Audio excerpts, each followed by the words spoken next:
Hello and welcome to Hashavua. My name is Yair Alon and I am an Israeli rabbi living in Brazil.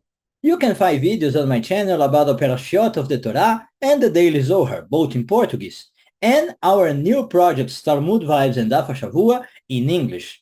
Remember, all the videos have subtitles available in both languages. So check them out and enjoy. And also remember, in case you missed our previous videos of this series, here is the link to the playlist. So make sure to watch it and let me know what you think of it, okay? And also, if you did watch it, thank you for coming back. As you already know, Bava Kamma is a part of the Talmud devoted to discussion on damages. So this week we are discussing the PIM 73 through 79. And continuing the debate initiated last week, our sages analyzed different scenarios involving conspiring witnesses. This starts in DAF 73a and goes all the way through 75b. Several situations are mentioned, aimed at finding solid guidelines for the validation of testimonies. For instance, in 73a, discusses the possibility of a pair of witnesses, remember we need at least two, that provide a testimony for two different parts of a crime. These witnesses state that they saw so-and-so stealing something, and they also claim that they saw the same so-and-so selling the thing he stole. Even though these two statements come from the same pair of witnesses, the Gemara is trying to ascertain what would happen if one of these two accusations was proven to be false. Would the other one still be considered valid? The background of the question is the following. Are the two testimonies of the same pair of witnesses different parts of a single testimony, or are each two separate testimonies altogether? Page 73 will discuss what constitutes a single testimony with two different parts and how long the hiatus between them must be in order for them to constitute two separate accusations. On 73b, a new discussion arises amid the previous one. It is a debate about consecrating something to the temple. If you don't remember, we learned last week that you cannot consecrate something you stole. This is quite logic, right? How can you give God something that is not your own? And more than this, something that was obtained out of a crime. And now, suppose you have the following situation. Not of a theft. Something legally belongs to you. It's yours. And you want to offer it to the temple. Say you want to offer an ox to the temple as a burnt offering. Then you make this pledge, but then can you go back on your word and consecrate the ox as a peace offering instead? Can you change your mind about the consecration of that animal? For those of us not so familiarized with temple rituals, which is almost every one of us, these are two different uses of the ox being offered, and they have different theological functions. This is why the sages are debating on this issue. In order to give you maybe a more proper understanding, let's draw a parallel with modern elements we all know today. Suppose you made a promise to God that you would give $100 as a charity for the homeless, as tzedakah. You decided to do so because you got a bonus at work and you are feeling grateful and generous. Wonderful thing to do, right? But then, after you promise to yourself that you will do so, you end up giving this money to your synagogue because they really need it in order to repair the roof. So what is the point here? You said you were going to help the homeless, and you ended up helping your rabbi in your community. In general terms, you did tzedakah anyways. You gave the money to God.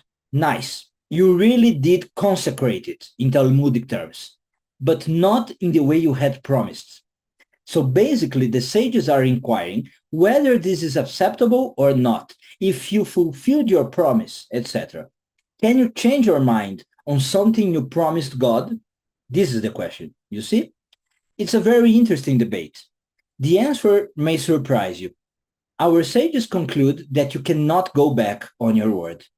And why is that? Well, I think you will agree on the logics.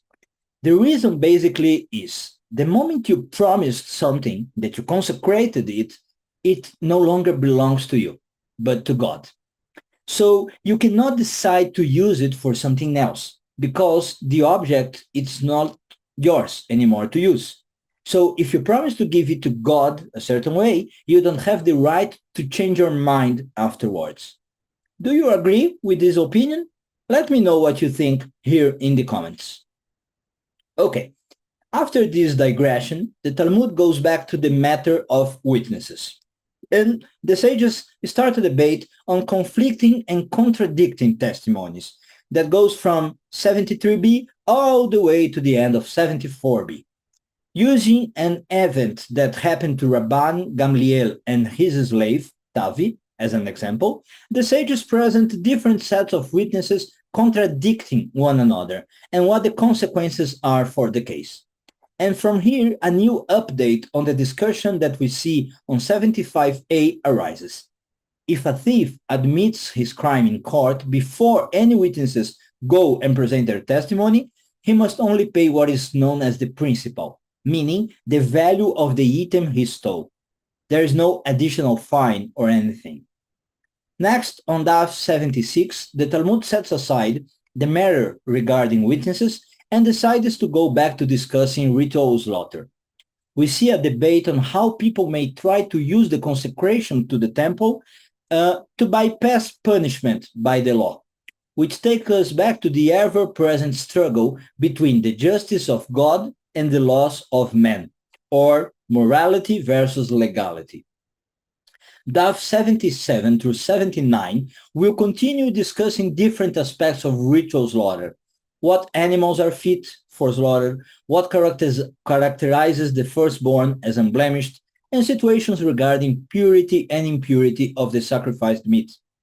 This is important because the meat of a sacrificed animal was oftentimes shared by the participants in the ritual.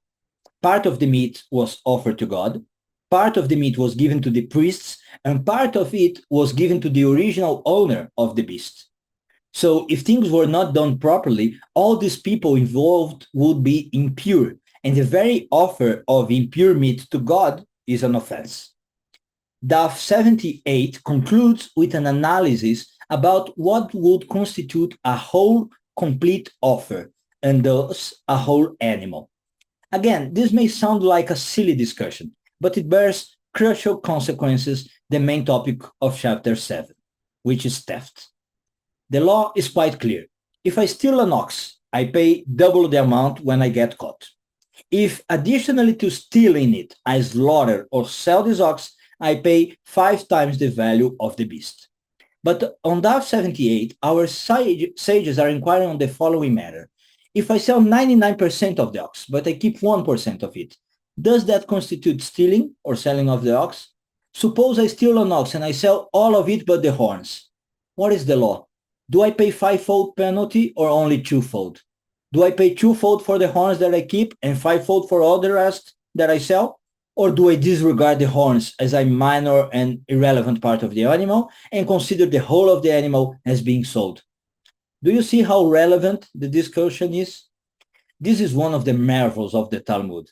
What at first glance may seem to be a silly or pointless discussion about trivial situations turns out to be a lesson for very deep problems of our society and even, of course, spiritual life. Have you ever read anything from the Talmud? Have you ever tried studying and reflecting on a single page of it? If I may suggest that you do this, I'm sure you will find it a very enriching experience. Okay, as you know, in this series of videos, Daf Hashavua, I present some of the most relevant aspects covered in our week, but nothing fully replaces the deep study of the Talmud. For every topic I mentioned here, there were many I had to leave out. Otherwise, this video would be 6 hours long. So I would like now to take a closer look at Daf 78, the Daf that challenges the sages to determine what constitutes the holiness of an animal. Well, as a reflection for this week, we can also ask the same question about humankind. What constitutes a complete human being? Is it just a matter of having all limbs and all faculties? I think everyone will agree. Definitely not. There are many, many humans, unfortunately, without arms, without legs, etc., and they are still humans. But on the other hand, like the Talmud teaches us, there is a concept of oneness that we must have in order to be called whole or complete. And this oneness is one we can achieve and reflects the oneness of God. When we reach it, we are truly human. Two main topics take most of the sage's attention in this week's Dapim: conspiring witnesses and ritual sacrifices. And if we dig a little deeper, we can actually see something they have in common. A testimony given by a conspiring witness is not a real one. And the ritual of an unfit animal on the altar of God is not a real one either. They are all invalid, fake. Instead of true, a deceitful story. Instead of a ritual slaughter, an impure butchery. Instead of purity, impurity. Division, not oneness. If we can understand God as being the truth, falsehood is separation from his oneness. If we see God as pure, impurity is separation from him. This idea of oneness, of being one thing, not many, is one of the underlying lessons we can take from this week's Dapim. Genesis 1:26 states that Adam, humankind, was created in the Tselem of Hashem, his divine image, if we must translate it. Humans were created in the image of God. Just like God is one, we must try with all of our might to be one as well. This idea of all of our might, all of our heart trying to be one, true and connected to God can be found in Psalms 119, in verses like 2, 10, 69. And as for the meaning of connecting to God, these same Psalms say, for example, remove all false ways from me, favor me with your teaching. Do not utterly take the truth away from my mouth, for I have put my hope in your rules. I hate and abhor falsehood. I love your teaching. This is verse 163. That is how we must try and connect to God.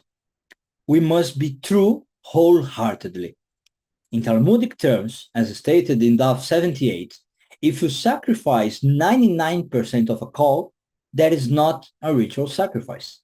The same goes for us. We must devote ourselves to God wholeheartedly. In 73b, our sages teach us that if we make a vow and say, this animal is hereby a substitute for a burnt offering, and later this animal is a substitute for a peace offering, we have issued two contradictory statements. What we are essentially doing is expressing two ideas that cannot be integrated. We are creating division instead of oneness. And the psalm we are using today, 119, states in verse 130, I hate men of divided heart, but I love your teaching. Daf 73b, on the other hand, presents us with a different approach to oneness. It teaches us that conspiring witnesses are killed in case of a trial involving capital punishment. They are given the punishment they intended to cause. How is that connected to oneness, you may ask? The lesson here is that what you say bears consequence in the world. You need to be careful with your words. The values represented in what you're saying today should not be contradictory to the values expressed in what you said yesterday. If your values are connected to God, they have to be constantly the same. Witnesses must strive to be connected to truth, as we see in Psalms 119, 142. Your righteousness is eternal, your teaching is the truth. Conspiring witnesses have other interests other than disclosing the truth, and this is separation from the oneness, and therefore a separation both from God and from themselves. Their word shifts according to convenience, so they are separated from truth, from themselves, and from God. The same way that a valid witness is a witness connected to truth, and a kosher and valid ritual sacrifice is one done according to Torah law, the oneness that we need to look for in order to become a complete human being can only be found in being true to ourselves and our values. Whoa, many deep reflections to take home, right? Every daf of the Talmud presents an opportunity to analyze our life in some way or another. It is the wisdom given by God and passed down through generations. And by watching this video, you are also participating in this dialogue and connecting your link to this chain of our most precious tradition. And if you like this video, please make sure to check our other projects here in the channel. And also, like, share, comment, and subscribe. If you feel that our video has moved you, please consider also becoming a member through our YouTube membership club or through Patreon. Thank you for watching, and I wish you a fruitful week with your Torah and Talmud studies. See you next week. Shavua Tov.